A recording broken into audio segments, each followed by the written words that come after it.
Hello there, my beautiful book lovers. My name is Kimia, and welcome to my book nook. So for today, I want to share some of my favorite books by women that I think everyone should read them.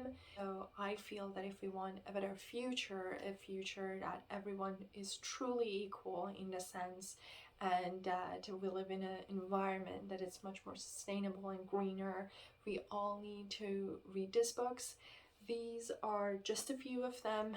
I know that there are many, many more out there, but I feel these are a good small collection of them. Although for today I thought to do a little bit differently, I'm going to introduce the book, then read a little part of it, and then start talking about it. I just wanted to read that small part because I find these parts are really representing the bigger idea of the entire book, and so I thought that let's try it this way for today. So the first book that I want to recommend is My Life on the Road by Gloria Steinem, and the part that I want to read is: also, one of the simplest paths to deep change is for the less powerful to speak as much as they listen, and for more powerful to listen as much as they speak.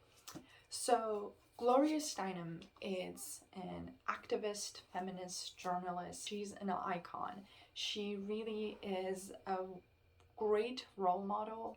And in this book, she talks about how traveling for her has been her home, how she always feels more comfortable when she's going around the world, going to these different communities, meeting these different people, cultures, and really learning from them.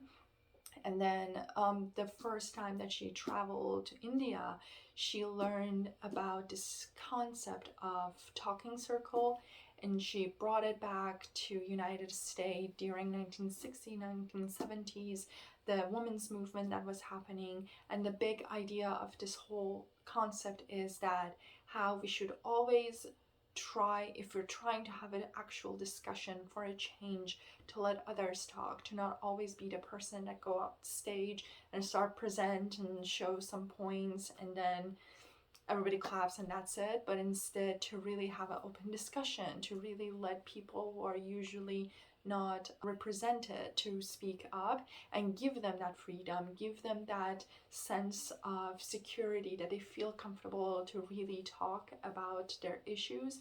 And so I really recommend this book because it's a very hopeful book. It's really not that long, it's easy to read, and she really talks about how even though there are many, many issues out there that is concerning women, people of color, people of LGBTQ community, but still we have to fight.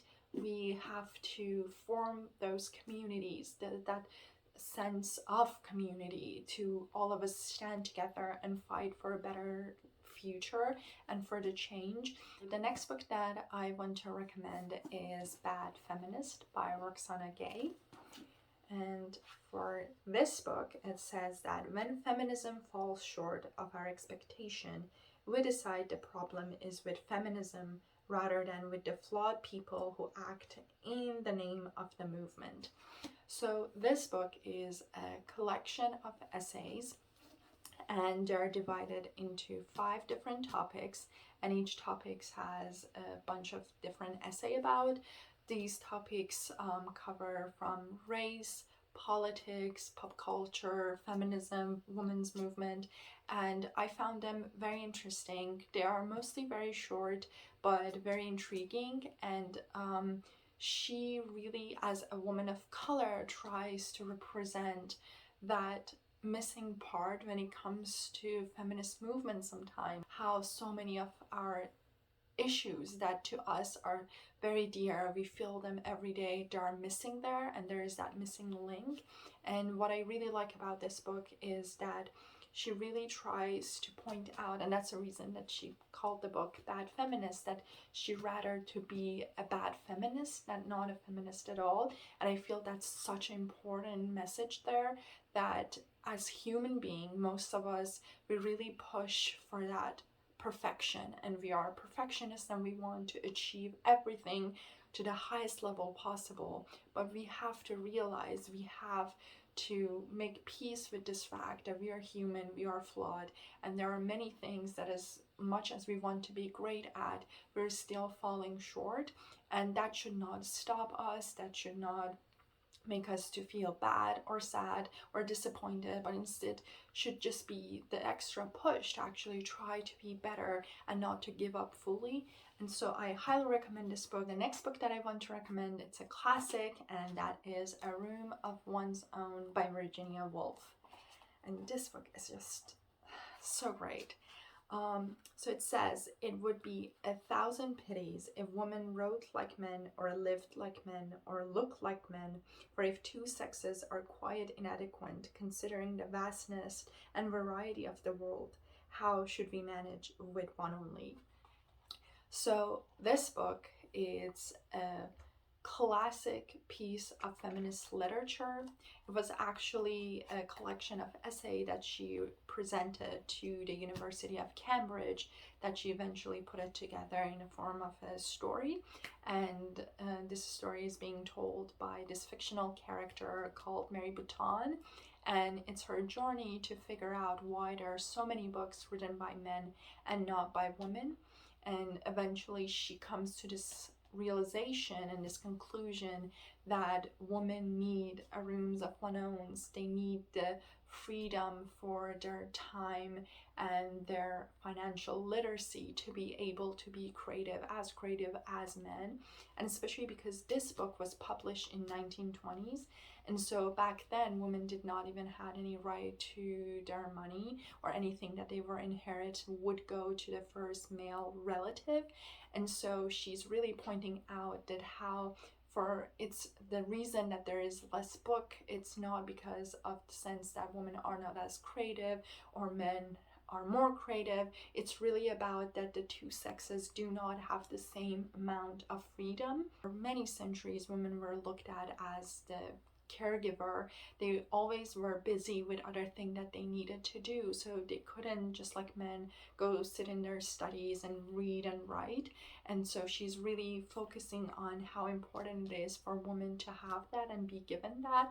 And also she talks about the importance of education for women.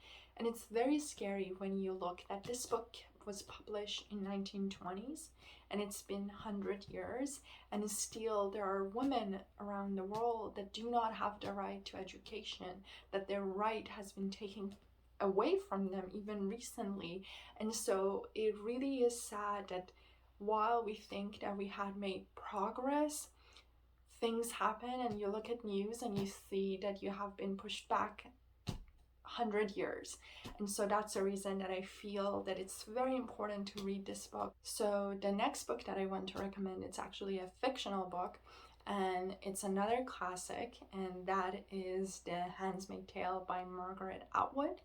And for this book, actually, because I've read the audiobook, I need to look at my computer, but I'm going to read two different sentences for this one.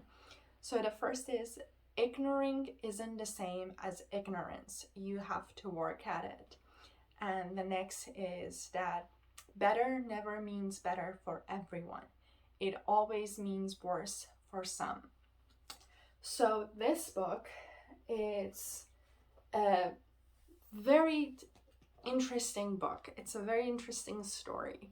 It was published in 1985, and it's about this Republic of Gilead that has taken over the United States, and it's a very restricted government that has taken away right from almost everyone, especially women.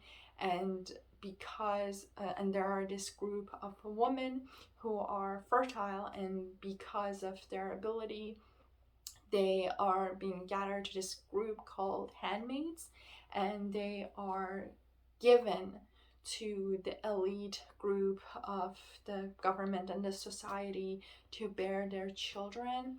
And so the book focuses on Alfred and her story and her journey throughout the time that she's in Gilead, and while she thinks back to her life before all of these events, her husband, her daughter.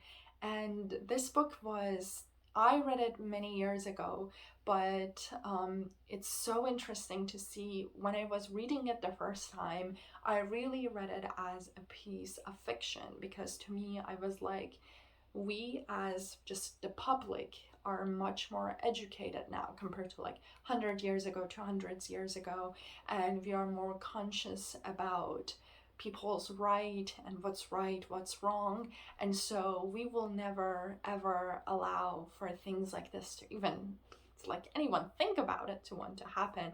And really was like, no, the government is so different, and not that it's like the best. There's always, of course, the issues, politics always has that, but still it will never reach that extreme. And then the events that has been happening for the past 6-7 years, at least in United States, the thing that was happening in Europe, in Russia, and in Middle East, in Iran, in Afghanistan. So now that I look, I'm just like, oh my God, we might think that it might never happen, but it's just so possible. It's so right there, and we hope and think that we will not reach there, but sometimes you read some news, you meet some people, and to see how it's not actually as impossible as you might think. And so I highly recommend everyone to read this book, to look at it as kind of a guidebook that why we should not let such a thing happen, why we need to speak up, why we need to support others, why we need to vote, why we need to do our research and do not trust anything just because a person said so. And so I highly recommend that book. Moving to the next book is This Changes Everything by Naomi Klein. I bought this book on a thrift store, so the cover was not there, but let's read the part. So it says, I think the answer is far more simple than many have led us to believe. We have not done the things that are necessary to lower emission because those things fundamentally conflict with deregulated capitalism, the reigning ideology for the entire period we have been struggling to find a way out of this crisis. We are stuck because the action that would give us the best chance of averting catastrophe and would benefit the vast majority are extremely threatening to an elite minority that has a stranglehold over our economy, our political process, and most of our major media outlets. So this powerful, moving, amazing book, it's focused on climate versus capitalism. I found this book just fascinating. It's really interesting to see how our everyday life has been put in this very tough position because of the decision that a small group of people has decided on, because it makes them more powerful, richer, just give them the better life, while the rest of us, especially the least fortunate, suffer the most. So this book, it's not really a book about we are doomed and we're gonna die, let's just give up, but actually it's really that fire that it's pushing you to make changes, and big changes, and not just changes like recycle, use a reusable straw, or go vegan, which I actually do all of those things, but it's more about that those steps are great and are necessary, but they are very tiny and are not going to achieve us what we need to survive and what the future and the future generation needs to survive. And we actually need bigger and much larger push and steps and changes, and those changes do not happen until the vast majority, the communities, push for that tiny group, the rich, the 1%, to change, to really put away that greed. And it's a very hard battle. It's not going to be easy and it's not going to be achieved overnight, but it's really important to push them to put that greed away and really turn to more sustainable ways, to renewable energy, to really try to look at how, because of their greed, everyone has been affected. And again, we always see that when climate change happen and things related to climate change happen, it's always the poor and the less fortunate that pay the highest price, because the rich, they go to their other house, they go to Mars. But it's the people who cannot afford those things that have to live in tents, that have to see their entire house belongings, everything, burn in fires. And so that's the reason that it really talks about how the media and so many other groups, they're trying to greenwash, they're trying to make us believe that these little changes are going to save, but it's not gonna. And so again, the book is not really trying to scare you or to tell you that we're doomed, but it's really are showing you ways. And she has done such a great work of doing the research and really showing the numbers and talking about them and showing how the power of the community can really push for the laws and regulation to change. So it really shows that it doesn't matter how small a group is or can be, they can make big changes. It's just about to take the right steps. And so I highly recommend this book. The last book that I want to recommend to finish on a little lighter note is Braiding Sweetgrass by Robin Wall Kimmerer. And this book is just, let's first read. It says, even a wounded world is feeding us. Even a wounded world hold us, giving us moments of wonder and joy. I choose joy over despair, not because I have my head in the sand, but because joy is what the earth gives me daily, and I must return the gift. So this book, I actually listened to the audiobook for it, and it's 17 hours, so it's not a very small book, but it's so beautiful, so poetic and magical that I couldn't stop. I didn't want it to stop. And so Miss Kimmerer, she's a botanist and also a Native American. And in this book, she's marrying these two topics together and bringing them together to use the wisdom from both to show us how we can save our own little planet. And she talks about how our downfall started by the time that human thought and start putting themselves on top of the pyramid and everything else at the bottom, simply because we have the technology, the science, we can think, and forgot that we are so insignificant when it comes to the universe. Even if we just think about our own planet, we are still so small that we should not feel that we are on top of that pyramid. And if anything, we are a student of this world. We have to look at it and learn from it, learn from the world, the planet, even animals, because they have been here for millions of years before any of our ancestors even existed. And so she really tries to show us through science, but also through her culture, that how we can give back and how important it is for us to give back, to realize that everything that this earth is giving us, it really is a gift. It's something that should be respected and repaid. It's not something that we should take it for granted.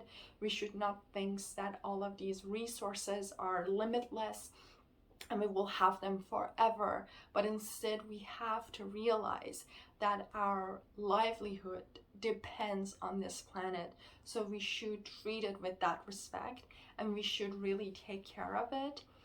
So I highly recommend it. It's a very adorable read. It's really fun, even though the topic is really a big, challenging topic. The writing, it's so beautiful that makes it fun to read. And I highly recommend it to everyone to read, even listen to it. And hopefully it will change your perspective. It will teach you little things here and there and make you to just you know, just appreciate the world, the planet more, our mother nature. And so these were a small list of books that I feel everyone should read, to give them a look, to learn from them. Leave a comment down below with any books that you have read that you think everybody else should read, if you have read any of these books, and share your ideas, your opinion about them. I would love to hear about that. And I hope you enjoyed this video. Happy reading!